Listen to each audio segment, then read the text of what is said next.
Hello guys, আসসালামু আলাইকুম। সবাই কেমন আছেন? আসলে সবাই ভালো আছেন। অবশেষে চলে এলাম সিলেটের সেই শাহজালাল মাজারে।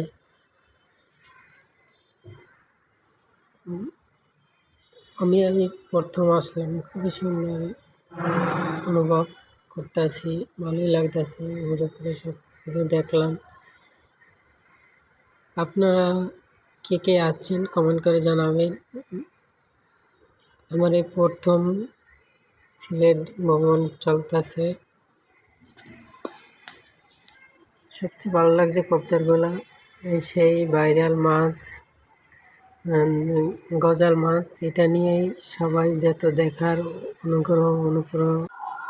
ভিডিওটি কেমন লাগছে সবাই জানাবেন। এখন মাজারের ভিতরে প্রবেশ করবো, কিন্তু জুতা তারা বলতেছে যে জুতা খুলে যেতে হবে, আর ওটার ভিতরে ভিডিও করা যাবে না। আল্লাহ হাফেজ, সবাই ভালো থাকবেন।